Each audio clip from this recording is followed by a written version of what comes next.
आज हमारे साथ में श्री रविंद्र जी गोडबोले पुणे एवं श्री विवेक जी पंडित पुणे, आज दोनों यहाँ कुशावर्तेश्वर मंदिर में परिक्रमा करते हुए आए हैं। जबलपुर आषाढ़ी कार्तिकी वारी महामंडल की तरफ से मैं आप दोनों का स्वागत वंदन अभिनंदन करता हूँ। आपकी परिक्रमा और लगभग 50% से ज़्यादा पैदल परिक्रमा हो चुकी है, तो अपन जानते हैं कि आपने परिक्रमा का संकल्प कैसा लिया। तो अपन पहले रविंद्र जी से पूछते हैं, तो रविंद्र जी अपनी जानकारी अपने को देंगे। रविंद्र जी, एक प्रश्न था आपसे कि आपने जब नर्मदा परिक्रमा प्रारंभ करी तो क्या विचार आया, क्योंकि आप पूना में रहते हैं, महाराष्ट्र से हैं, और महाराष्ट्र में रहकर के आप इतनी बड़ी नर्मदा परिक्रमा कर रहे हैं, तो ऐसी कौन सी प्रेरणा है? जैसे महाराष्ट्र में सबसे ज़्यादा ये वारकरी संगठन काम करते हैं, संत ज्ञानेश्वर मावली का काम होता है, और लोग वारियाँ करते हैं, बड़ी बड़ी गिरनार की यात्रा करते हैं, वारियाँ करते हैं। आषाढ़ी की और कार्तिकी की पूना के आळंदी से बहुत बड़ी वारी निकलती है हर साल आषाढ़ महीने में। तो ये सब होते हुए भी और आपने एक नर्मदा परिक्रमा का संकल्प लिया, तो उसकी प्रेरणा क्या है? नर्मदा यार, मुझे बचपन से ही ट्रैकिंग का शौक है। तो जो गोनी दांडेकर है उनकी बहुत सारी पुस्तकें हमने पढ़ी है, उनका साथ भी हमें मिला था, हमारा सौभाग्य था। तो उनका जो उनकी एक पुस्तक है, अभी उसका नाम कुणा एकाजी भ्रमण गाथा, तो उन्होंने उस जमाने में नर्मदा परिक्रमा की थी। किस वजह से उनकी परिक्रमा पूरी नहीं हुई, मगर तब से नर्मदा परिक्रमा के बारे में पता था। और ये ट्रेकिंग के या और नर्मदा जी की मेरे ख्याल से कृपा है कि मुझे क्यों इसकी प्रेरणा हुई पता नहीं। विवेक मेरा बचपन से दोस्त है, तो मैंने उसको एक बार बोला था कि हम विवेक कैलाश मानस यात्रा और नर्मदा परिक्रमा करेंगे। तो कैलाश मानस यात्रा कुछ वजह से मेरे नहीं हो सकी, मगर जब उसने बोला लॉकडाउन शुरू होने से पहले कि रवि आपने को नर्मदा परिक्रमा करनी है, तब से यह विचार शुरू हो गया और हम उसकी तैयारी करने लगे।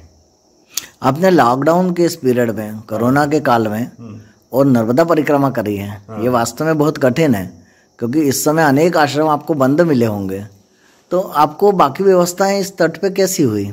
नहीं, उसके इसमें क्या है कि लॉकडाउन का जो इफेक्ट है, तो मेरे ख्याल से वो पुणे मुंबई ये जो महाराष्ट्र के एरिया है वहाँ ही ज़्यादा है। ये जब से हम मध्य प्रदेश में आए तो वहाँ लॉकडाउन या कोरोना का कुछ इतना असर नहीं दिखाई दिया। बहुत सारे आश्रम शुरू है, कुछ आश्रम है बंद, मगर उनको एक कारण मिला है कि कोरोना का, उनको शायद बंद करना था। और यहाँ ये जो परिक्रमा है ये मध्य प्रदेश, 4 दिन महाराष्ट्र और बाकी दिन गुजरात से होती है। तो महाराष्ट्र में जो है वो आदिवासी एरिया है, सब शूलपानी जंगल का, तो वहाँ ऐसा है।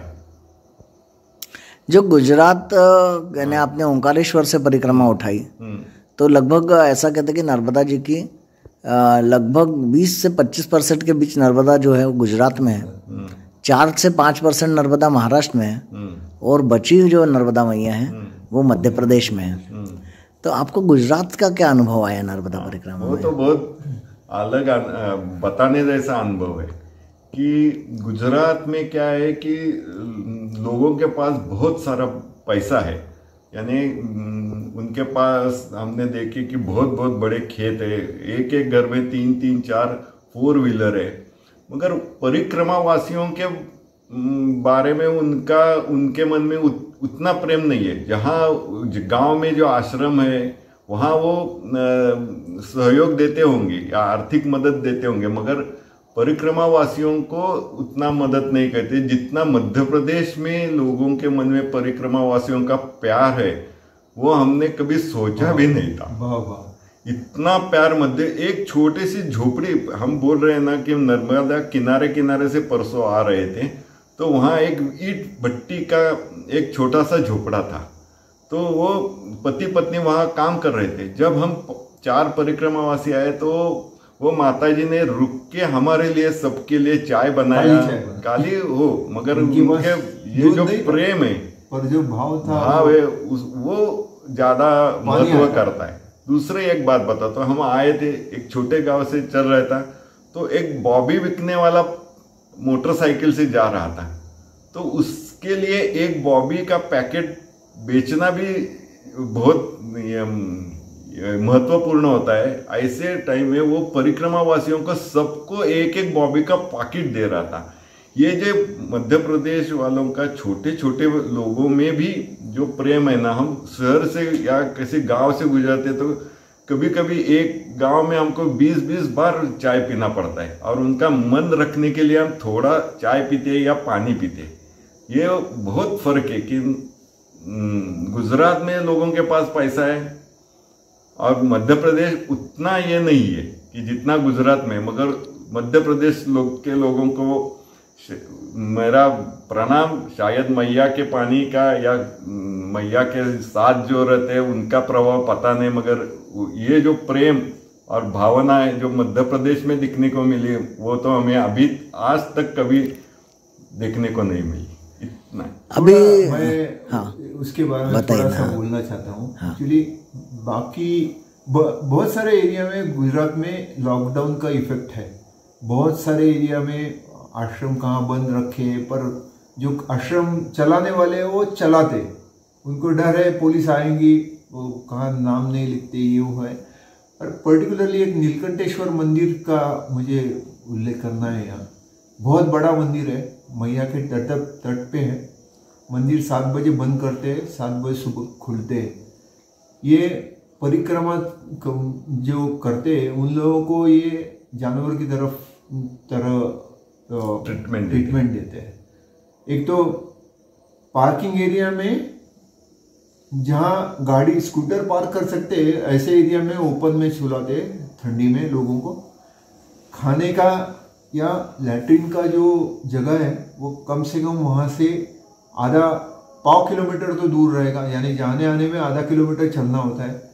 और उनके पास सब कुछ है, बड़ा हॉल है, सब कुछ है। हमको इन्फॉर्मेशन दिया कि कोविड की वजह से हॉल बंद रखते, ये परिक्रमार्थी झगड़ा करते, इसलिए हम वो बंद करें। और कल ही वो हम लोगों ने एक इतना शंकराचार्य क्लास शंकराचार्य जी का मंदिर में हम कल रुके थे।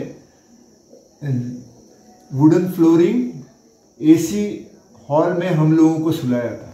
और स्टार सुविधा हॉल वाला हम अलग थे इसलिए नहीं, सब मध्य प्रदेश के गाँव वाले भी वहाँ हमारे साथ सोए थे। कोई झगड़ा नहीं करता है, पर ये कोविड का रीजन देके ये जो चलाने वाले हैं आश्रम, वो कुछ ना कुछ रीजन देखते हैं उसमें।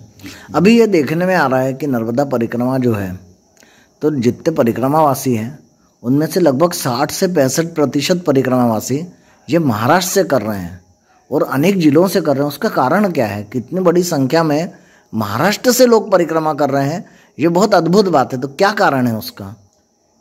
ऐसा आप क्या पढ़ा वहाँ पे कि मेरे बारे में मैं कहता हूँ। पहले नर्मदे हर हमारे यहाँ 2-3 मुख्य कारण है जो पब्लिसिटी जो बोलते हैं, जैसे लोगों को इसके बारे में जो जानकारी दी है वो बहुत अच्छी तरह से लोगों को दी गई है। उसमें सबसे बड़ा सहयोग गोनी दांडेकर जी का है, जिन्होंने सबसे पहले पुराने ज़माने में परिक्रमा करके वो पुस्तक लिखा था मराठी में। उसके बाद में जगन्नाथ कुंटे जी है, आकाशानंद या कुंटे जी नाम उन्होंने लिया है। तो उन्होंने 3 बार परिक्रमा की और उन्होंने इतना अच्छा नर्मदे हर जो पुस्तक लिखा है, बहुत कम से कम 3 बार मैंने पढ़ा है वो पुस्तक। और तीसरे है चितड़े मैया, जिन्होंने इसके बारे में कम से कम 30-40 वीडियो बनाए और लोगों के मन में इसकी जो एक चेतना जगाई है, उसकी वजह से बहुत सारे लोगों और वो एक रीज़न हो गए उनके वजह से 10 लोगों ने परिक्रमा की है, वो 10 लोगों के 100 लोगों में बात चल गई और ऐसे वो फलता गया। तो मुझे लगता है बहुत सारे महाराष्ट्र से जो लोग आते हैं वो 3-4 लोगों की वजह से नर्मदा मैया के परिक्रमा के बारे में जानते हैं। अभी नर्मदा परिक्रमा के जितने स्थान हैं वहाँ खूब जगह आपको सिद्ध संतों के भी स्थान मिले होंगे और दत्त संप्रदाय के स्थान भी नर्मदा मैया के किनारे बहुत ज़्यादा हैं।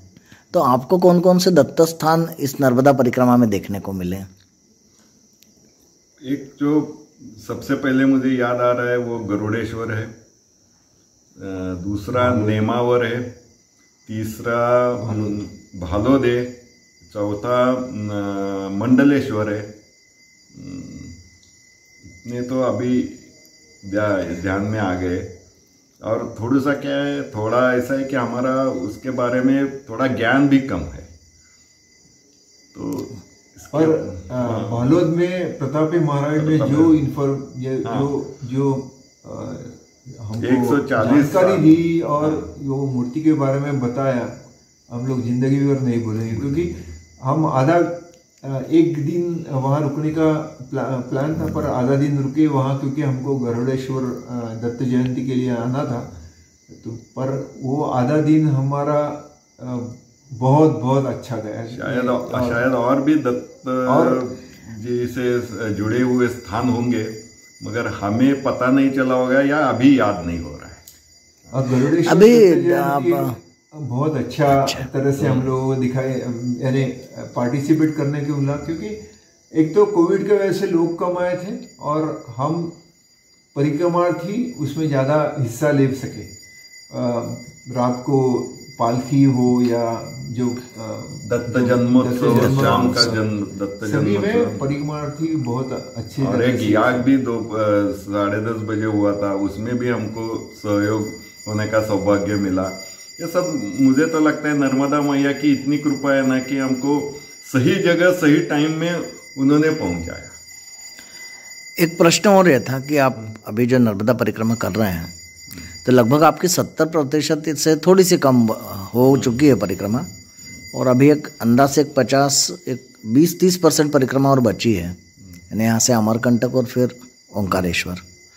तो कुछ लोग नर्मदा परिक्रमा करने के बाद बहुत सारे संकल्प लेते हैं, तो ऐसा कुछ आपने संकल्प सोचा है क्या? मैं मेरे बारे में बताता हूँ कि हमने ऐसा कोई भी संकल्प ये नहीं किया, और हमें ऐसा कोई नर्मदा मैया से ये भी नहीं है कि कोई हमें बहुत बड़ा चमत्कार दिखाएगी। हमने सिर्फ मैया को इतना बोला है कि चलते चलते हमारी परिक्रमा पूरी हो जाए, इतना ही कृपा हमें कर दे। ये भी हो गया तो बहुत बड़ा चमत्कार ही है, क्योंकि इतना रोज 30-35 किलोमीटर चलना, 10-12 किलो हमारे सैक का वजन है, वो उठाते हुए रोज ऐसा लगता है कि अभी कल क्या होगा, मगर हम उतने स्नान करके उत्साह से चलते हैं। यही चमत्कार है और मैया की कृपा है। हमको मैया के यही प्रार्थना है। हम एक मीन है जो लगता है कि हम चलते हैं, हम नहीं चलते। वो ऐसा नहीं है। हम लोगों को मालूम है कहाँ पाँव में दर्द होना चालू हो जाता है तो लगता है अपने को पाँव में दर्द होगा। मैया को मन में बोल दिया कि मैया इधर दुख रहा है, ये दुख हो रही है, कुछ इसमें कुछ तंदुरुस्ती चाहिए, थोड़ा चलना है, और थोड़ा टाइम में उसमें सुधार आता है ही है। अभी आपने पूना से हैं आप लोग, तो अभी अपन ने देखा जो इंद्रायणी है और ये जो 2-3 नदियों का जो महत्व है, ये वारकरी संप्रदाय के कारण बहुत ज़्यादा है पंढरपुर तक, और इसी प्रकार से गाणगापुर तक भी। तो ये एक दक्षिण भारत का एक बेल्ट है। ऐसी नर्मदा माँ का भी अपना बेल्ट है। तो नर्मदा माँ की जो शुद्धता है, या यहाँ पे आपने कहीं प्रदूषण वगैरह इस प्रकार का नर्मदा माई में देखा है क्या? कुछ शहरी इलाका जो है ना, वहाँ थोड़े बहुत प्रदूषण दिखाई दिया है। एक इंसिडेंस बोलता हूँ। हम लोग कौन सा गाँव गए थे, वो माता का मंदिर था जहाँ सब लोगों ने कपड़ा उतार के छोड़े। बताता हूँ। उस दिन कुछ अमावस्या थी, पनवती अमावस्या, और पनवती माता का मंदिर है वो गांव में। और हम लोग उसके दूसरे दिन वहाँ पहुँचे थे।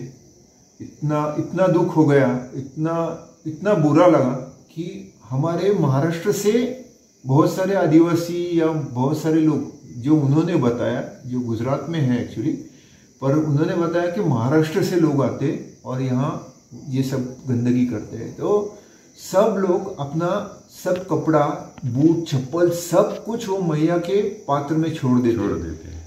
फॉर्चुनेटली कुछ लोगों को थोड़ी बुद्धि हो गई, उन्होंने पात्र के बाजू में डाला है, पर वो जो गंदगी थी वो आज तक देखा नहीं था मैया के किनारे में। और लग रहा था कि उस दिन हम रुके और ये सब गंदगी, एक कपड़ा सब इकट्ठा करके जला दे, पर क्यों मालूम नहीं, उस दिन तो ये नहीं हुआ, पर जरूर ऐसा कुछ होगा तो वापस आए के वो करने की इच्छा है। बहुत बुरा लगा। बाकी जगह रेती निकालने का बहुत काम चलता है, पैसा है, नेमावर से आगे इतना रेती निकालते हैं, बट मैया वापस रेती लाके देती है उनको। तो एक प्रश्न और था मेरा कि पूरे भारत में ऐसा प्रसिद्ध है कि महाराष्ट्र जो है वो संतों की भूमि है और अनेक सिद्ध संत महाराष्ट्र में हुए, पर अभी आप नर्मदा परिक्रमा कर रहे हैं और नर्मदा परिक्रमा के तटों पे और बहुत सिद्ध संत हैं, तो उनके बारे में आप क्या कहना चाहेंगे? ऐसा हमको जानकारी मिली है कि यहाँ बहुत सारे संत हैं, मगर वो नर्मदा तट पे नहीं रहते, थोड़ी अंदर गुफा में या जो अंदर वाला जिसको एरिया बोलते हैं वहाँ वो ये करते हैं, तपश्चर्या वगैरह करते हैं। क्योंकि क्या हो गया है कि ये नर्मदा परिक्रमा के वास्ते तट पे जो आश्रम है उनमें थोड़ी भीड़ होती है, या तो किसी जगह कमर्शियलाइजेशन हो गया है, तो उनका जो तप है या उसमें बाधा आती है। इसलिए हमने ऐसा सुना है, पता नहीं है कि नर्मदा तट पे कम रहते हैं वो लोग और अंदर वाले एरिया में ज्यादा रहते हैं। जब चाहे तो वो नर्मदा मैया पे आते हैं, स्नान वगैरह करते हैं और अपने स्थान पे निकल जाते हैं। पर हम लोगों ने जो साधु संत या जो बड़े बड़े बुजुर्ग जो आश्रम में देखे हैं, वो सब हमको उतने ही महान और महत्वपूर्ण लगते हैं, जिसके बारे में हम बहुत कुछ जानते नहीं है। 2-3 संतों के बारे में हम बहुत यानी थोड़ी मालूमात है जो नर्मदेहर या बाकी पुस्तकों में लिखी है, पर बाकी संत हम लोगों को जो देखने को मिले वो हमको उतने ही मायने रखते हैं जितने ये बाकी के सिद्ध पुरुष होंगे, क्योंकि उसमें 100% कोई ना कोई सिद्ध पुरुष हमको मिला ही है। हम लोग इतना, हमारा सौभाग्य, एक यूपी से महाराष्ट्र से है, अभी पीछे से आ रहे हैं योगेश महाराज करके, 5-6 दिन हमारे साथ जुड़े थे। हम तीनों ही लोग थे, पूरे कहाँ भी हम रुकेंगे वो योगेश महाराज हमारे साथ थे। एक दिन सुबह ऐसे जाग गए हम और उन्होंने हमको इतनी अच्छी जानकारी दी, सत्संग दिया। रात को जागे नहीं, उसके लिए हम लोग उठ गए थे और सिर्फ कुछ चल रहा था, उतने में इतनी सारी इंफॉर्मेशन उन्होंने दी है। हम लोग ने रिकॉर्ड करके रखा है, बोल नहीं सकते अभी छोटा इंटरव्यू में, पर कौन सिद्ध पुरुष था और कौन नहीं था ये हम बोल नहीं सकते, इतने हमारी ऊंची नहीं है। पर अभी आपको नर्मदा परिक्रमा करते हुए मेरे को लगता है लगभग 2 महीने 3 महीने से ऊपर हो गए, 2 महीने हो गए। अभी लगभग 1-1.5 महीने की आपकी परिक्रमा और बची है। कभी घर की याद नहीं आती क्या? घर की याद आती है, और घर हम अभी या घर वालों से कोई संवाद? घर वालों से रोज संवाद होता है। चिंता घर वालों को लगी रहती होगी? चिंता घर वालों को नहीं है, चिंता घर वालों को नहीं है और हमें भी नहीं है। मगर ये अभी क्या हो गया कि बीच में 2-3 दिन में थोड़ी हमें कठिनाई झेलनी पड़ी, वो भी परिक्रमा का एक भाग ही है।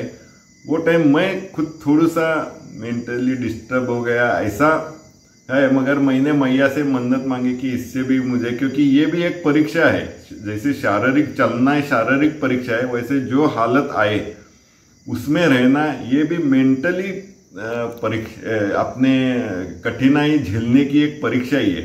वो हमने 3 दिन ये करी, और वो भी एक मैं सोचता हूँ कि परिक्रमा का ही एक भाग है कि अपने को ओपन में रहना पड़े, कुछ खाना न मिले, ऐसा हम ये कुछ बात ही नहीं करते, हम बोलते भी नहीं ज्यादा करते। हाँ, मगर आपने एक आप लोग जैसे पूना एक बहुत बड़ा शहर है, एक मुझे थोड़ा सा उसके बारे में कहना है कि हमारे साथ एक पंडित जी जुड़े हैं, अभी भी हैं, ऐसे वो परिक्रमा अमरकंटक से आगे चल गए अभी।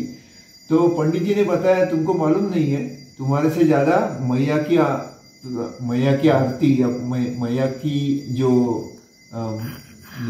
ये कर रहे हैं, मैया ये इनकी देखभाल करो, ये आपसे ज्यादा आपकी धर्मपत्नी कर रही है, ये आपको मालूम नहीं है, और ये सच बात है। सही बात है। वो एक मैं और अंतर पूछना चाहूँगा, जैसे प्रचलन में भी है कि पूना सरी के बड़े शहरों में और जब लोग जाते हैं तो उनकी उतनी पूछ परख नहीं होती, यानी कोई जाता है तो। और मध्य प्रदेश में क्या अंतर आपको समझना, मध्य प्रदेश के लोगों में और महाराष्ट्र में, विशेषकर पूना के लोगों में आपको क्या अंतर समझ में आता है? मध्य प्रदेश में रहने वाले मराठी भाषिक और पूना में रहने वाले मराठी भाषिक, इन दोनों में आपको अंतर क्या समझ में आता है? ऐसा है कि पूना के बारे में जो है तो वो खुद का ही ज्यादा सोचते हैं। ये तो सही बात है कि मेरे बगल वाले फ्लैट में क्या चल रहा है, कौन रहता है, उसके बारे में भी हम ज्यादा नहीं सोचते। मगर और वैसा होगा कि वो सब मराठी बोलने वाले ये रोज की, इसलिए उसमें कुछ ऐसा बर्ताव आया होगा, जुड़ जाते हैं वो अच्छी तरह से जुड़ जाते हैं। पर जो मगर जब जिसका एक दूसरे से कोई वास्ता नहीं है, वो लोग एक दूसरे से, मगर जब हम महाराष्ट्र के बाहर आते हैं तब कोई भी मराठी आदमी दिखा या डॉक्टर पाटिल, हाँ, हमको दही के बारे में वो बता देंगे। डॉक्टर पाटिल करके नंदुरबार के मिले, उन्होंने, हम लोग एक्चुअली डॉक्टर पाटिल वो आश्रम में आते थे, पर वो उस दिन आश्रम से चले गए थे और मुझे पाँव में दर्द था, तो हम लोग डॉक्टर को देखने के लिए गांव में जा रहे थे। तो अचानक डॉक्टर पाटिल पीछे से आ गए। मैं एक डॉक्टर के यहाँ गया था अंदर, तो वो रुके बाहर, बोले इसको मराठी समझ में आ गया था, तो बोले आप तुम्हें इकड़ काय करता है? तो इसने बताया कि इसको पाँव में दर्द है और डॉक्टर के पास गया। ठीक है बोले, वो बाहर रुके हमारे लिए।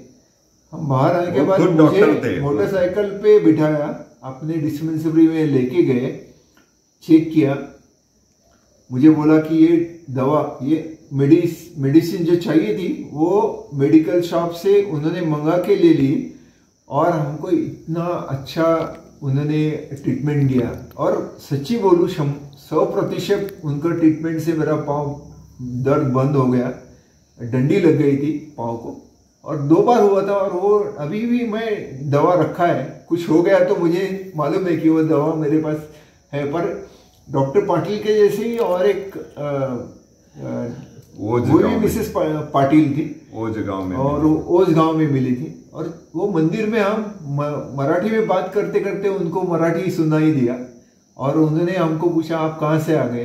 तो वो मूल संगोला की थी। नहीं, संगोला नहीं, या धुले के नजदीक शिरपुर की थी। तो उन्होंने हमको घर लेके चाय दिया, इतना उनको अच्छा लगा। और हम लोगों को भी, डॉक्टर पाटिल ने भी सुबह 6 बजे दूसरे दिन हमको बुलाया घर, चाय नाश्ता दिया, और आज तक जाओगे डॉक्टर पाटिल। और मुझे मालूम है ये जिंदगी भर हम जुड़े रहेंगे। ऐसे मराठी लोग जो है, जैसे आप भी अभी हमारे साथ जुड़े हैं, और मुझे 100% मालूम है कि हम ऐसे ही जुड़े रहेंगे बाद में।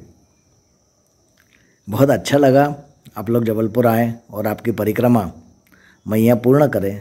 संतोष गोडबोले, जबलपुर। नर्मदे नर्मदे हर नर्मदे हर नर्मदे।